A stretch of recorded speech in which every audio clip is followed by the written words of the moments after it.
So starting the test drive in this Expedition Max King Ranch, a lot of space in here. Let me just say that. I mean, it's a large SUV, extended body there, so you have a little bit more space behind the third row than you would in a traditional Expedition. But it's just really roomy in here. I'm 6'3", and I can't get the seat as low as I would want, but I have so much headroom that it's really not a big deal. I just, I prefer to be able to just adjust the seat a little bit lower, but I'm nitpicking at this point. I'll get used to it if I were to buy this. But I mean, the headroom again is great, even with a sunroof, probably about half a foot. Maybe not that much, maybe 3 or 4 inches. Hard to really gauge with my hand there, but more than I'm used to in pretty much every other vehicle. And as for the powertrain, it's quick.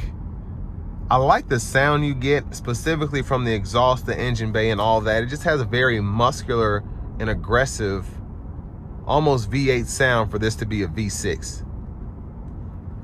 But I feel like Ford's always had more, they've always had beefier V6s in the competition, I think. They didn't sound as whiny and almost like a 4-cylinder compared to other manufacturers. So you still get that here with this EcoBoost V6. But when you're not giving it throttle, it's pretty much borderline silent. So it just makes for a nice, comfortable, enjoyable drive in general.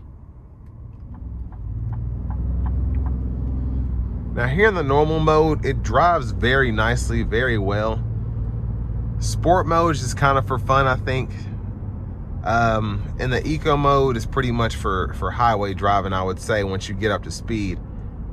But you could pretty much use all 3 of those main modes the way you want to. And I mean, none of them are really overly aggressive or you'll break the car or anything like that, which I like, as opposed to some other vehicles where you put in the sport mode and it's just always basically redlining. But the ride is very comfortable. It's smooth down the road. You can still kind of feel the steering wheel. It's got a more plush quality to it.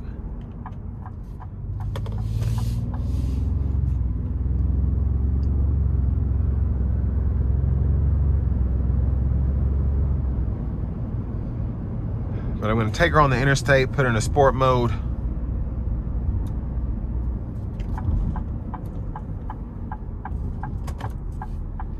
We should be able to do this from a stop. I'm going to come out a little bit here.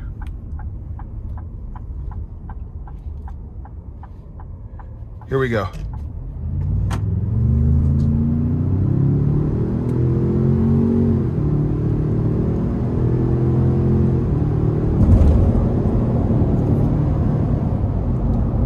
Yeah, I mean, that was light work for this thing. I wasn't pushing it at all.